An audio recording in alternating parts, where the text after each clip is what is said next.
சப்பையான ஒரு விஷயத்த பண்ணிட்டு, இதுதான் கெத்து, இதுதான் வேற லெவல் சம்பவம்ன்னு வைப் பண்ணிட்டு திரியிறானுங்க இந்த காலத்து பசங்க. ஏன்பா ரேஷன் கடைக்காரன் எனக்கு மட்டும் ரேஷன் தர மாட்றான்பா. ஏதோ விரல் ரேகை பதியலன்றான். அது என்னான்னு வந்து கேளுப்பான்னு அம்மா சொன்னா, கதவு சாத்திட்டு குப்புற அடிச்சு படுத்துக்கிறானுவ. இப்படிப்பட்ட போலி அட்டகத்தி ஜெனரேஷன்ல தான் நம்ம உட்காந்துக்கிறோம். இவங்கள பொறுத்த வரைக்கும் வீரம்னா என்னன்னா, அப்பம் பணத்துல பைக் வாங்கி, ஹாரன் அதிகமா போட்டு, ஆட்டி ஆட்டி வண்டி ஓட்டி, அல்லேக்கே விழுந்து அடிபடுறது தான் இந்த காலத்து பசங்கள பொறுத்த வரைக்கும் வீரம். சரி, இது இந்த காலத்து பசங்களோட வீரம். இது ஒரு பக்கமா இருக்கட்டும். அது ஒரு பக்கம் இருக்கட்டும் சார். இருக்கட்டுமா? கோயிலுக்கு பொட்டு கட்டி விடுறதுன்னு ஒரு பழக்கம் அந்த காலத்துல இருந்திருக்குங்க. அதாவது அந்த காலத்துல ஒரு குறிப்பிட்ட சில சாதியில பிறந்த பெண்கள அவங்க 8ல இருந்து 12 வயசு ஆகும்போது அவங்கள கோயில்ல இருக்கிற சாமிக்கு திருமணம் பண்ணி கோயிலுக்கே குடுத்துருவாங்க. அதன் பிறகு அந்த குழந்தை சாவர வரைக்கும் வேற ஒரு திருமணம் பண்ணிக்காம கோயிலே கெதின்னு கிடக்கணும். தொடக்க காலத்துல இப்படி கோயிலுக்கு நேர்ந்து விடுற, அதாவது கோயிலுக்கு அர்ப்பணிக்கப்பட்ட இந்த பெண்கள் வந்து மரியாதையாவும் சமுதாயத்துல உயர்ந்த இடத்திலையும் வைத்து பார்க்கப்பட்டாங்க.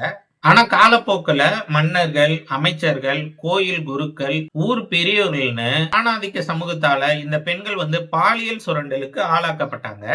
அதன் பிறகு அவங்க தாசி, தேவதாசி, தேவரெடியார் மாதிரியான இழிவான பெயர்களால அழைக்கப்பட்டாங்க. சமுதாயத்திலும் இழிவான நிலைக்கு தள்ளப்பட்டாங்க. எந்த அளவுக்குன்னா, மன்னரு மந்திரின்ற பாகுபாடு இல்லாம, சாமியார் சம்சாரின்ற பாகுபாடு இல்லாம வர்றவன் போறவன் எல்லாம் எல்லாரும் ஒரு எப்ஸ்டீன் ஃபைல்ஸ பார்த்து உலகம் அவனை பார்த்து அவன் கொடூரன், காட்டு மிராண்டி, ரொம்ப மோசமானவன் அப்படின்னு சொல்லிட்டு இருக்கு. ஏன் நம்மளும் அவனை பார்த்து இந்த வெள்ளைக்காரங்களாம் மோசமானவங்க, காட்டு மிராண்டிங்க அப்படின்னு சொல்றோம். உண்மையிலே அவனை விட கேவலமான, அவனை விட மோசமான காட்டு மிராண்டிங்க யாருன்னா அது நாம தான். ஒரு 100 வருஷத்துக்கு முன்னால அவனாவது பரவாயில்ல, ஒருத்தன் தான் அந்த கேவலத்தை செஞ்சான். ஆனா நம்மள பல பேரு அதை விட மோசமான கேவலத்தை பண்ணிட்டோம். பலர் அதுக்கு துணை போயிட்டோம், பலர் கண்டு ரசிச்சிட்டோம், பலர் கண்டு காணாம சகிச்சுட்டும் இருந்துட்டு இருந்தோம். பல கோடி பேர் வாழ்ந்த இந்த நாட்டுல ஒரு மனுஷனுக்கு கூட இது தப்பு, இது நடக்க கூடாது, இதை தடுக்கணும்ன்ற எண்ணம் வரவே இல்லை. ஆனா கோடி பேர்ல ஒருத்தவங்களா இந்த இழிவு போக்க ஒருத்தவங்க வந்தாங்க. ஒட்டுமொத்த சமூகமும் ஏத்துக்கிட்ட ஒரு விஷயத்த ஆயிரம் காலமா நடந்துட்டு வர ஒரு சடங்கு முறைய தனியாலா சோலோவா எதிர்க்கிறதுக்கு ஒரு துணிச்சல் வேணும். அந்த துணிச்சல்காரங்க தான் மூவலூர் ராமாமிர்தம் அம்மையார். மூவலூர் ராமாமிர்தம் அம்மையார் 1883ஆம் ஆண்டு பிறக்கிறாங்க. அவங்களுடைய இளமை காலமே பெரிய துன்பமா இருக்குது. அவங்களோட அப்பா அவங்க அம்மாவை விட்டு பிரிஞ்சு போயிடுறாரு. அவங்க அம்மா கூட வறுமை காரணமா என்ன பண்றாங்க, இந்த குழந்தைய ராமாமிர்தம் அம்மையார வேற ஒருத்தவங்க தேவதாசி தொழில் செய்யற ஒருத்தவங்க கிட்ட தானமா கொடுத்துட்டு அவங்க வந்து வெளியூர் போயிடுறாங்க. அந்த தேவதாசியா இருந்த அந்த பெண்மணி தான் ராமாமிர்தம் அம்மையார 12 வயசு வரைக்கும் வளர்க்குறாங்க. ராமாமிர்தம் அம்மையார் 12 வயசு ஆன பிறகு அவங்களுடைய குல வழக்கப்படி ராமாமிர்தம் அம்மையார பொட்டு கட்டி கோயிலுக்கு அர்ப்பணிக்கலாம் அப்படின்னு சொல்லிட்டு அவங்களுடைய வளர்ப்பு தாய் முடிவு செய்யறாங்க. ஆனா அந்த சடங்கு செய்யற கோயில் குருக்கள் பாத்தீங்கன்னா, ராமாமிர்தம் அம்மையார் வந்து உங்களுடைய பெற்ற மகள் கிடையாது, அவங்க வந்து உங்களுடைய வளர்ப்பு மகள். உங்களுடைய பெத்த மகளா இருந்தா நம்ம என்ன பண்ணலாம், உங்களுடைய வாரிசா அப்படியே நம்ம தேவதாசி தொழிலுக்கு எடுத்துக்கலாம். ஆனா இவங்க குடும்பத்துல இவங்க அம்மா யாருமே தேவதாசியா இல்லாதால இவங்கள தேவதாசியா பொட்டு கட்ட முடியாது அப்படின்னு சொல்லிட்டு அந்த கோயில் குருக்கள் சொல்லிடுறாங்க. அதனால வர இருந்த ஒரு பெருந்துன்பத்திலிருந்து ராமாமிர்தம் அம்மையார் தற்காலிகமா சேவாகிறாங்க. அந்த துன்பத்திலிருந்து வெளிவந்து ஒரு பெருமூச்சு விடுறதுக்குள்ள அடுத்த துன்பம் அவங்களுக்கு வந்து சேருது. சரி, கோயிலுக்கு தானே பெண்ணை வந்து அர்ப்பணிச்சு பொட்டு கட்டி விட முடியாது, அதுக்கு பதிலாக நம்ம என்ன பண்ணலாம், திருமணம் பண்ணி வச்சிடலாம் அப்படின்னு சொல்லிட்டு முடிவு பண்ணி அவங்களுடைய வளர்ப்பு தாய் என்ன பண்றாங்க, ராமாமிர்தம் அம்மையார ஒரு வயசானவருக்கு, வயது முதிர்ந்தவருக்கு திருமணம் செய்யறதுக்கு பேசி முடிச்சிடுறாங்க. இந்த திருமணத்துல விருப்பம் இல்லாத ராமாமிர்தம் அம்மையார் என்ன பண்றாங்க, தனக்கு டான்ஸ் சொல்லி கொடுத்த, நாட்டியம் சொல்லி கொடுத்த அந்த நாட்டிய ஆசிரியரை என்ன பண்றாங்க, திருமணம் பண்ணிக்கிறாங்க. அதன் மூலியமா தன்னை பீடிக்க வந்த 2வது துன்பத்திலிருந்து அவங்களே காப்பாத்திக்கிறாங்க. அவங்களுடைய திருமணம் வந்து சடங்கு சம்பிரதாயமற்ற, மந்திரங்களற்ற, குருக்களற்ற ஒரு சீர்திருத்த திருமணமா அந்த காலத்திலேயே 100 வருஷத்துக்கு முன்னாலே அமைஞ்சிருந்தது. நம்மலாம் இந்த காலத்திலே பாத்தீங்கன்னா ஊர்ல ஏதாவது ஒரு கும்பாபிஷேகம்னா சமஸ்கிருதத்துல மந்திரம் சொல்லி தான் வந்து கும்பாபிஷேகம் நடத்துறோம். கோயில்ல இன்னும் வந்து தமிழ்ல அர்ச்சனை செய்யப்படுறதுல இப்பயும் பாத்தீங்கன்னா சமஸ்கிருதத்தில் தான் அர்ச்சனை செய்யப்படுது. நம்ம வீட்டு திருமணங்கள்ல பார்த்தோம்னா நம்ம விரும்புறோமோ இல்லையோ நம்ம பேரண்ட்ஸ் என்ன பண்ண போறாங்க, கண்டிப்பா ஒரு குருக்களை வச்சு சமஸ்கிருதத்துல மந்திரம் சொல்லி தான் திருமணம் செஞ்சு வைக்க போறாங்க. ஆனா இதை எதுவுமே நம்மளால என்ன பண்ண முடியாது, எதிர்க்க முடியாது. ஆனா அந்த காலத்துல 100 வருஷத்துக்கு முன்னால இந்த சமுதாயம் எந்த அளவுக்கு சமய சடங்குகளால், சட்ட திட்டங்களால், மூட பழக்க வழக்கங்களால் இறுகி போன அந்த காலகட்டத்திலே என்ன பண்றாங்க, ஒரு புரட்சிகர திருமணத்தை 100 வருஷத்துக்கு முன்னாலே செய்திருக்காங்கன்னா, ராமமிர்தம் அம்மையார் எவ்வளவு துணிச்சல் மிக்கவங்க, எவ்வளவு ஆற்றல் கொண்டவங்கன்னு நம்ம புரிஞ்சுக்கலாம். ராமமிர்தம் அம்மையார் ஒரு சீர்திருத்த திருமணம் பண்ணதால சமுதாயத்தோட ஏச்சலுக்கும் பேச்சலுக்கும் ஆளாவுறாங்க. ஆனா எத்தனை பேர் எதிர்த்தாலும் தான் கொண்ட கொள்கையிலிருந்து விலகாத ராமமிர்தம் அம்மையார் தேவதாசி ஒழிப்பு முறைக்காக தன்னுடைய வாழ்நாளையே அர்ப்பணிச்சுக்கிறாங்க.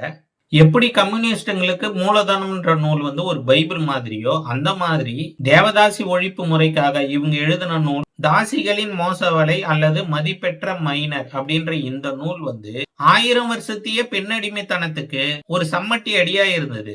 அதே போல வெறும் எழுத்தாளர்கள் மாதிரி புத்தகத்தை மட்டும் எழுதி வச்சுட்டு உட்கார்ந்துட்டு இருக்காம இவங்களே களத்துல இறங்கி போராடவும் செஞ்சாங்க.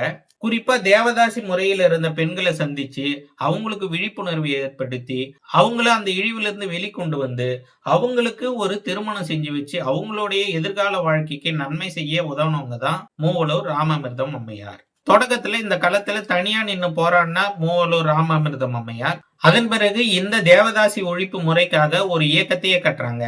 அந்த இயக்கத்து மூலமா பல மாநாடுகள் நடத்துறாங்க, பிரச்சாரங்கள் பண்றாங்க.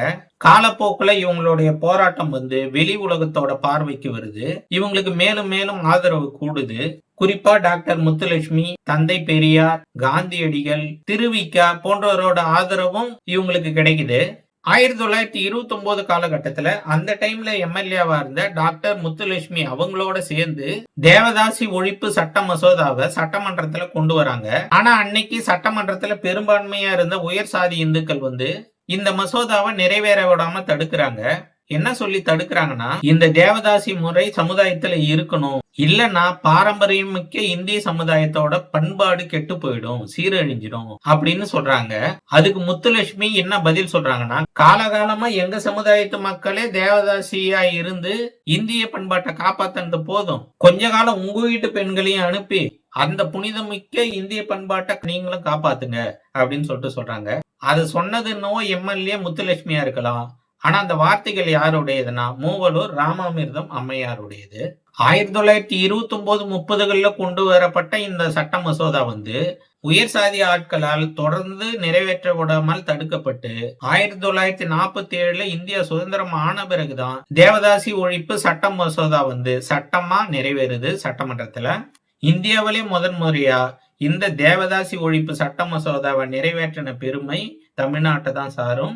அதுக்கு ஒரு முக்கிய காரணம் ஆணிவேராக இருந்தது மூவலூர் ராமமிர்தம் அம்மையார். இந்த தேவதாசி ஒழிப்பு முறைக்காக மட்டும் இல்லாம இந்திய சுதந்திர போராட்டத்திலையும் 1938 இந்திய எதிர்ப்பு போராட்டத்திலையும் கலந்துகிட்டு சிறை சென்றிருக்காங்க.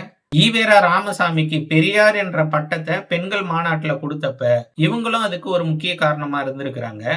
ஒரு 1000 ஆண்டு கால சமூக இழிவை ஒட்டுமொத்த சமூகமும் எதிரில நின்னாலும் பரவாயில்ல, தனி ஆளா நின்னு எதிர்த்து நின்னு அந்த 1000 ஆண்டு கால இழிவை தூக்கி வீசி எறிஞ்சவங்க தான் மூவலூர் ராமமிர்தம் அம்மையார். அவங்களோட தியாகத்தின் பலனை தான் நம்ம இன்னைக்கு சந்தோஷமா அனுபவிச்சுட்டு இருக்கணும். யோசிச்சு பாருங்க, நம்மலாம் இன்னும் அதே நிலைமையில இருந்திருந்தா நம்மலாம் எவ்வாறு நடத்தப்பட்டிருப்போம், நம்மலாம் எவ்வாறு அழைக்கப்பட்டிருப்போம் அப்படின்றதெல்லாம் இன்னைக்கு இருக்கிற ஜெனரேஷன் படிச்சு புரிஞ்சுக்கணுன்றதுக்காக தான் இதை சொல்றேன். மீண்டும் அடுத்த வீடியோவில் சந்திப்போம். Thank you, bye bye.